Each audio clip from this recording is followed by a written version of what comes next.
अस्सलाम वालेकुम everyone, welcome to my channel. क्या हाल है, कैसे हैं आप सब? उम्मीद करती हूँ आप सब खैरियत से होंगे और बहुत मज़ेदार सी विंटर एंजॉय कर रहे होंगे। तो जनाब, यहाँ मैं आज आप लोग के लिए विंटर स्पेशल रेसिपी ही लेकर हाजिर हुई हूँ, जिसका नाम है मज़ेदार सा मटर पुलाव। जी, तो मटर आ चुके हैं, सर्दियाँ आ चुकी हैं और मटर पुलाव हर घर में बनते हैं। ये तो लाजमी सी डिश है कि सर्दियाँ आएँ, मटर आएँ और मटर पुलाव ना बने, ऐसा हो सकता है? बिल्कुल नहीं। तो जनाब, किचन क्वीन सबीन के चैनल पर भी आपको आज मटर पुलाव की रेसिपी मिलेगी, बहुत मज़ेदार सी। इसको एंड तक देखिएगा ताकि आप रेसिपी को अच्छी तरह से देखकर अपनी किचन में ये मटर पुलाव बनाएं तो मज़ा आ जाए। तो जनाब, आज की मेरी रेसिपी है मटर पुलाव की, जो बहुत मज़ेदार सा बनकर तैयार हुआ था और हमने ये पुलाव एंजॉय किया था अपनी लहसुन मिर्चों की लाल चटनी के साथ। तो चलिए जनाब, रेसिपी स्टार्ट करते हैं। यहाँ मैंने पॉट में हाफ कप घी ले लिया था। जी, घी ही लीजिएगा तो उसका टेस्ट बहुत ज़बरदस्त आएगा। घी मेल्ट करने के बाद मैंने इसमें कुछ खड़े गरम मसाले ऐड कर लिए थे, जिसमें 2 तेज़ पत्ते थे बड़े से, 1 टेबल स्पून फुल इसमें ज़ीरा गया है, 1 बादियान का फूल, 2-3 सिनेमन स्टिक गए हैं, दालचीनी और 3-4 लौंगे, 3-4 काली मिर्च ऐड करके बस ये सारा खड़ा गरम मसाला है हमारा, ऐड करके इसे सौते करेंगे और फिर 2 मीडियम साइज़ अनियन काट कर उसको भी हम इसमें ऐड कर देंगे। तो अनियन को हम इतना गोल्डन ब्राउन करेंगे कि हमारी अनियन जो है बस बहुत ज़बरदस्त सा कलर आ जाए इसका गोल्डन ब्राउन सा। इसको हम इतना सौते करेंगे और घी में अपने। घी लेने का मकसद सिर्फ इतना है कि सर्दियों में हर चीज़ बहुत मज़े की बनती है और ये मेरा जो घी है ये देसी घी है घर का। तो इसका टेस्ट कितना औसम आया होगा मैं आपको बता नहीं सकती। तो देसी घी का मटर पुलाव है जनाब ये। और यहाँ मैंने अब देखिए अब कितनी अच्छे से कलर कर लिया अपनी अनियन का। जो मेरा अनियन का कलर है वो डार्क ब्राउन नहीं है, ना बहुत लाइट ब्राउन है, जस्ट गोल्डन ब्राउन है। तो यहाँ मेरी अनियन गोल्डन ब्राउन सौते हो चुकी है, खड़ा गरम मसाला जा चुका है देसी घी में। और अब मैं इसमें ऐड करूँगी 2 table spoon ginger garlic paste. Ginger garlic paste add करने के बाद भी हम क्या करते हैं, इसको थोड़ा सा सौते करते हैं ताकि इसकी रॉ स्मेल दूर हो जाए।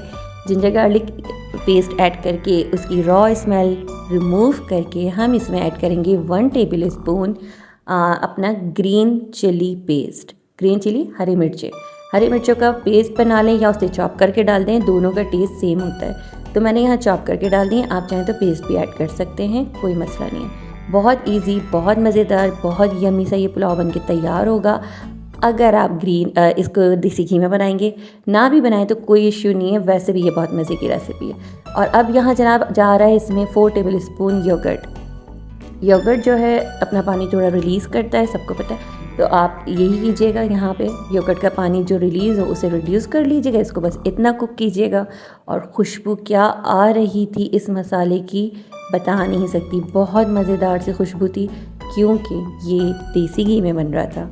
देसी घी बहुत अच्छा फ़ैट है, ऐसा कोई इशू नहीं है कि इस फैट से हम प्रॉब्लम हमें हो, मेडिकली कोई इशू नहीं होता है। अब यहाँ मैंने ऐड किए हैं half tablespoon chilli flakes, कुटी हुई लाल मिर्च, और हाफ़ टेबल स्पून इसमें जाएगा सॉल्ट इस वक्त मैं इसलिए डाल रही हूँ इस स्टेज पे क्योंकि मैं जब अपने मटर ऐड करूँ ना तो मटर के अंदर भी थोड़ा सॉल्टिश टेस्ट आ जाए, क्योंकि ऐड तो नमक में करूँगी एंड में लाजमी से बात है। जब मैं राइस ऐड करूँगी, चावल ऐड करने के बाद तो लाजमी हम नमक ऐड करते ही करते हैं सब, लेकिन मसाले में भी अगर हम नमक ऐड कर दें तो हमारे जो इंग्रेडिएंट्स हैं वो बहुत अच्छे से टेस्ट डेवलप करते थे।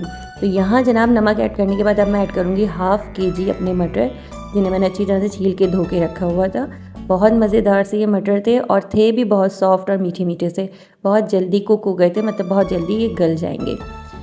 तो जनाब फ्रीज़र हुए हुए मटर जो होते हैं वो एक मैं आपको टिप दे दूँ, उनको अगर आप निकाल के थोड़ी देर के लिए गर्म पानी में सोक कर देना तो वो मटर बहुत जल्दी आपके जो है ना वो पकते वक्त टेंडर हो जाएंगे, सॉफ्ट हो जाएंगे। लेकिन अगर फ्रीज़र से निकाल के डायरेक्ट आपने कुकिंग के लिए उसको यूज़ कर लिया तो फिर वो आपके मटर जो है वो गलने में बहुत टाइम लेंगे। तो फ्रीज़र से निकाल के गर्म पानी में 10 से 20-25 मिनट तक मटर को सोक कर दीजिएगा जब आपको फ्रीज़र वाले मटर यूज़ करने हैं अगर पकाने के लिए। तो जनाब यहाँ मैंने क्या किया, आप देखते हैं, आपको मैं बताती चलूँ। यहाँ मैंने 2 कप पानी ऐड किया था मटर ऐड करने के बाद, क्योंकि मुझे मटर थोड़ा गलाने हैं, तो बस 2 कप पानी, ज़्यादा नहीं। 2 कप पानी 1 ग्लास के इक्वल होता है, फुल 1 ग्लास जो होता है। तो 2 कप पानी ऐड करने के बाद मैंने इसे थोड़ा सा मिक्स किया है। अब मैं लिड लगा के जस्ट 10 से 5 मिनट के लिए इसको लिड लगाऊंगी और मेरे मटर जो है ना बहुत अच्छी तरह से गल के तैयार हो गए थे 10 मिनट के अंदर अंदर ही। क्योंकि बिल्कुल फ्रेश थे, फ्रीज़र वाले मटर थे नहीं।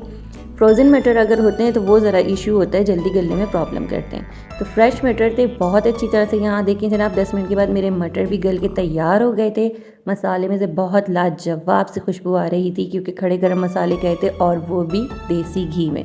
तो सोचिए क्या खुशबू होगी उसकी, उफ़! बहुत मज़ेदार खुशबू थी और बना भी बहुत मज़े का था। तो जनाब यहाँ मटर गल चुके थे, मसाला भी हमें जितना चाहिए था उतना भुन चुका था। अब मैं यहाँ हाफ़ केजी राइस ऐड कर रही हूँ। बासमती चावल थे मेरे, अच्छा रिज़ल्ट चाहिए तो बासमती राइस ही यूज़ कीजिएगा। हाँ, आधा घंटे के लिए या 20 मिनट के लिए, इसे कम से कम 20 से 25 मिनट तक के लिए बस आप भिगो के रख दें। ज़्यादा नहीं तो अगर पुराना बासमती है तो बस 15 मिनट भी काफ़ी होता है, इतना ज़्यादा नहीं भीगता बासमती चावल। 15 से 20 मिनट के लिए इसे सोख करके रखने के बाद मैंने इसे ऐड किया है जनाब अपने मटर पुलाव के मसाले में, और अब मैंने इसमें पानी ऐड किया है। पानी इतना डालना है कि हमारे चावल जो हैं वो नीचे इसमें अच्छी तरह से डूब जाएँ। इसका एक अंदाज़ा ये भी होता है कि 1 इंच हमारी उंगली की जो पोर होती है ना पहली, 1 इंच की, इतना बस आप डिप करके देखें कि पानी इतना होना चाहिए कि हमारी उंगली 1 इंच इसके अंदर डिप हो जाए, पूरी उंगली नहीं, जस्ट 1 इंच। तो इतना पानी हम इसमें ऐड करेंगे और हमारा पुलाव या बिरयानी या कोई भी यखनी वाली चीज़ होगी ना, बहुत परफेक्ट बनेंगे चावल फिर। यहाँ मैं ऐड करूँगी अब अपना परफेक्ट जो सॉल्ट जाएगा मेरा, हाफ़ टेबल स्पून मेरा गया था मसाले में और 2 टेबल स्पून सॉल्ट अब जाएगा राइस के बाद। राइस डालने के बाद तो तकरीबन इसमें टोटल मेरा गया है 2.5 टेबल स्पून सॉल्ट। आप लोग अकॉर्डिंग टू टेस्ट ऐड कीजिएगा, जितना आप लोग अपना टेस्ट के मुताबिक लेते हैं नमक, आपके यहाँ जितना खाया जाता है। मैंने यहाँ 2.5 टेबल स्पून नमक ऐड करने के बाद इसे अच्छी तरह से मिक्स किया है और अब मैं इस पानी को ड्राई करूँगी हाई फ्लेम पे। हाई फ्लेम पे जब पानी ड्राई हो जाएगा काफ़ी ज़्यादा, दैन मैं इसको लिड लगा के दम पे रखूँगी। तो यहाँ देखिए जनाब, हाई फ्लेम पे मैं पानी अपना चावलों का ड्राई कर रही हूँ और उसके बाद ये जो चीज़ नज़र आ रही है ना आप लोग को, हाफ़ टी स्पून के करीब, ये था जनाब जायफल और जावित्री का पाउडर।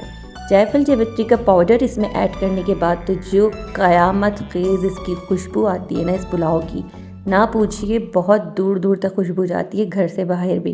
तो ये वाला पाउडर आप लोग ज़रूर इसमें ऐड कीजिएगा। जायफल जावित्री का थोड़ा सा पाउडर पीस लीजिएगा किसी भी मिक्सी में, और फिर ऊपर से इस पर जब ऐड करके दम पर लगाएंगे और जब दम खोलेंगे आप इसका, ओह माय गॉड, क्या इसकी खुशबू आ रही थी, बहुत मज़ेदार थी और बहुत मज़े का बनकर ये मेरा मटर पुलाव तैयार हो चुका है। बस 10 मिनट मैंने इसे दम पे लगाए हैं। चावल बहुत अच्छी तरह से सोख हो गए थे, बासमती राइस थे तो बहुत जल्दी दम पर आ जाते हैं। और ये देखिए खिले खिले बहुत मज़े के मटर पुलाव के राइस रेडी हो चुके हैं। हमने ये पुलाव लंच टाइम में एंजॉय किया था और इसके साथ मैंने बनाई थी जी लहसुन और मिर्चों की चटनी, और वो बहुत मज़ेदार सी चटनी है, उसका लिंक मैं ऊपर मेंशन कर दूंगी। मैं उसकी रेसिपी अपलोड कर चुकी हूँ, आप लोग इसकी रेसिपी भी मेरे चैनल पे देख सकते हैं। इसका लिंक मैं ऊपर आप लोग को दे दूँगी और डिस्क्रिप्शन बॉक्स में भी इसका लिंक आप लोग को मिल जाएगा। तो जनाब इस चटनी के साथ मटर पुलाव को एंजॉय कीजिएगा आप लोग भी, और मुझे दुआओं में याद रखिएगा। फिर आऊँगी किसी नई रेसिपी के साथ, चलती हूँ, तब तक अल्लाह हाफिज़।